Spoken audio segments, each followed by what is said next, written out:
One nation, one election. What's the big idea? India, land of spices, Bollywood, and elections? That's right, folks. In India, we love a good election. It's like a national sport. But what if I told you there's an idea brewing, a concept so bold, so daring, it could change the game forever? It's called one nation, one election. Imagine this. Instead of having separate elections for the parliament, that's our big daddy government, and all the different states, we have them all at once. One giant election festival for the entire country. Sounds crazy? Maybe. But before you dismiss it, let's dive into the nitty-gritty.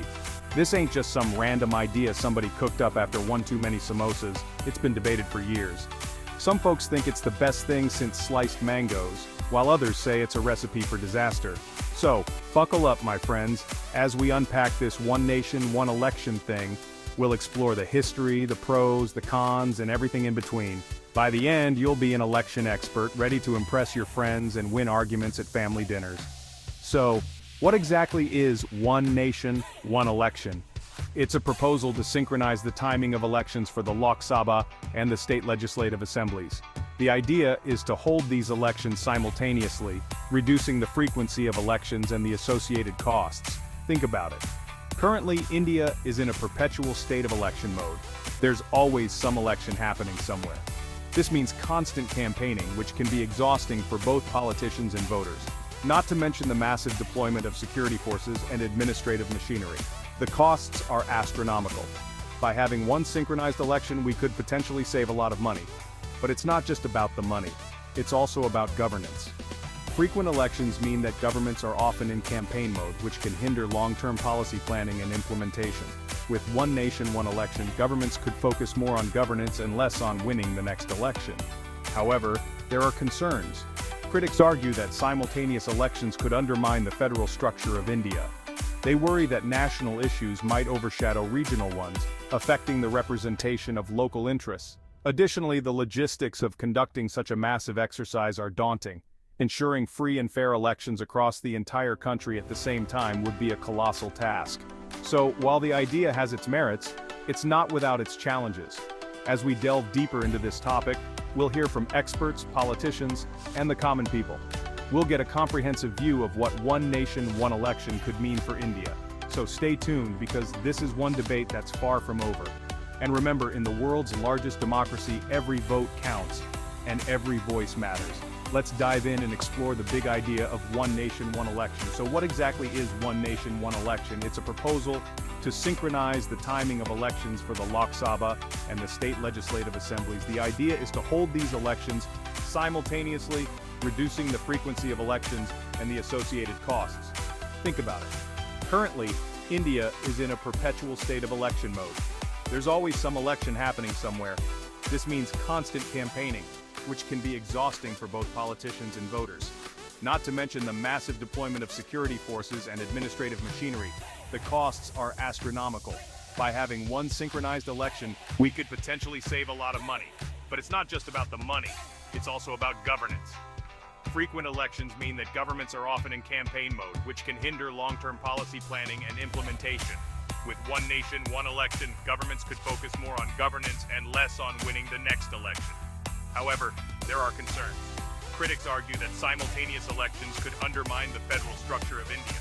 They worry that national issues might overshadow regional ones, affecting the representation of local interests. Additionally, the logistics of conducting such a massive exercise are daunting.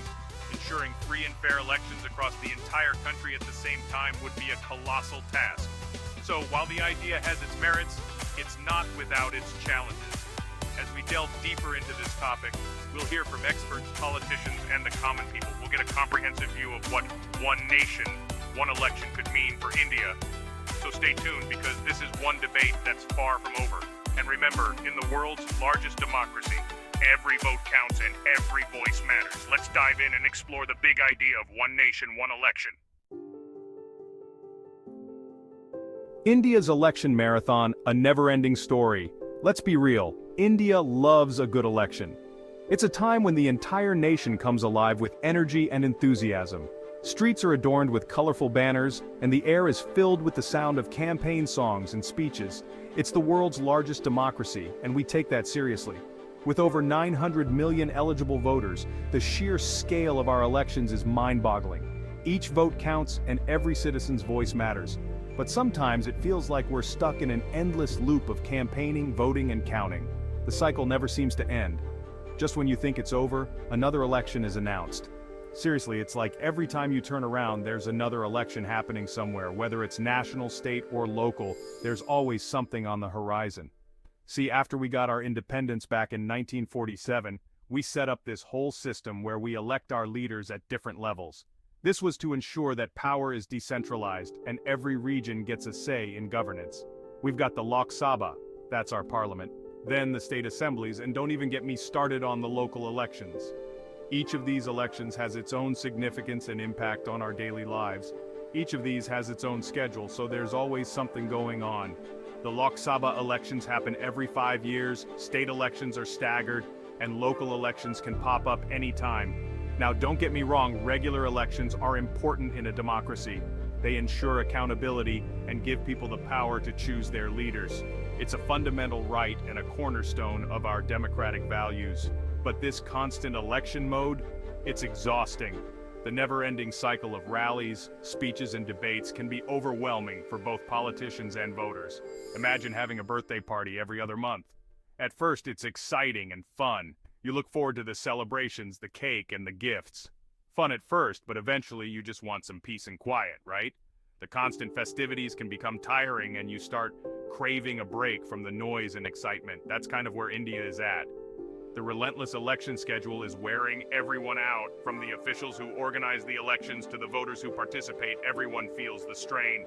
This constant campaigning and election fever, it's taking a toll. People are getting fatigued, and the enthusiasm that once marked our elections is starting to wane. It's expensive, it's distracting, and frankly, it's getting a little old. The financial burden of conducting frequent elections is immense, and it diverts resources that could be used for development. That's why this one nation, one election idea is gaining traction. The proposal aims to synchronize the election schedules of the Lok Sabha and state assemblies, reducing the frequency of elections and the associated costs. By having a unified election schedule, we can streamline the process, save resources, and reduce the constant political noise. It could bring a much-needed respite to the nation and allow us to focus on governance and development. While the idea has its challenges and critics, it's a conversation worth having. After all, in the world's largest democracy, finding ways to improve our electoral process is always a step in the right direction. The dream of synchronization, back to the future. Believe it or not, this one nation, one election thing isn't some radical new idea. It's more like a blast from the past. Back in the day, from 1951 to 1967, India actually did hold simultaneous elections for the parliament and state assemblies. It was like clockwork. Every 5 years, the entire country would vote, from the Himalayas to the Indian Ocean. Simple, efficient, like a well-oiled auto rickshaw. So, what happened? Why'd we stop? Well, politics happened, my friend. As parties split, governments fell, and state elections started happening at different times. By the late 1960s, the whole synchronized system went kaput. But now, like that old Bollywood song you secretly love, it's making a comeback. The idea is to go back to the future, to a simpler time when elections weren't a year-round spectacle. But is it really that simple? Can we just turn back the clock and expect everything to fall into place? Section 4. Show me the money, cost savings and efficiency gains. Let's talk rupees and pays, my friends. Elections in India? They ain't cheap. All those rallies, posters, and TV ads cost a bomb. We're talking billions of rupees, enough to make your head spin faster than a Bollywood dance number. Proponents of one nation, one election argue that holding simultaneous elections would save a ton of money. Think about it. Instead of setting up polling booths, deploying security forces, and printing ballot papers multiple times a year, we could do it all in one go. That's a whole lot of cash we could be using for other things like building schools, hospitals, or maybe even fixing those potholes that shake your soul every time you drive over them. And it's not just about the money, honey. Simultaneous elections could also streamline the whole process, making it more efficient. Less time campaigning means more time governing, which is kind of the whole point of this democracy thing, right? Section 5. A break from the hustle, policy focus, and governance. Imagine this, you're a chef trying to cook a delicious biryani, but every 5 minutes someone's banging pots and pans, demanding you make them chai. That's kind of what it's like for our government with all these elections going on. It's hard to focus on long-term goals and policies when you're constantly in campaign mode. One nation, one election could change that. With fewer elections, the government could have more time and energy to focus on actually running the country. They could implement policies, track progress, and address issues without the distraction of impending elections. It's like giving the chef some peace and quiet so they can finally perfect that biryani recipe. Plus, let's not forget about the voters. Constant campaigning can lead to what we call election fatigue. People get tired of the rallies, the speeches, the promises. They become disillusioned, cynical, and less likely to participate in the democratic process. One nation, one election could help re-engage voters by making elections less frequent and more meaningful. When the government isn't bogged down by constant elections, they can dedicate more time to crafting and refining policies that benefit the nation. They can engage more deeply with community leaders, understand the grassroots issues, and work on sustainable solutions. Just like a chef who can now focus on the intricate details of a dish, the government can pay attention to the finer aspects of governance. This also means that citizens can have more meaningful interactions with their representatives, discussing policies and their impacts without the noise of electioneering. It can lead to a more informed and engaged citizenry, where people feel their voices are heard and their concerns addressed. Feedback loops become more effective, allowing for continuous improvement in governance, much like a chef perfecting a recipe based on diner feedback. With a stable and focused government, the overall quality of life can improve, as policies are implemented more efficiently and effectively. Imagine a scenario where the government, like a chef, is not constantly interrupted and can work in a calm, focused environment. The results could be transformative.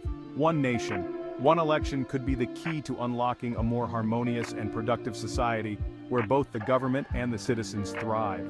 Just as a chef serves a perfect dish to satisfied diners, a well-governed nation can serve its citizens with effective policies and a better quality of life. In the end, it's about creating a stable, peaceful, and prosperous environment for everyone. One nation, one election could be a significant step in that direction.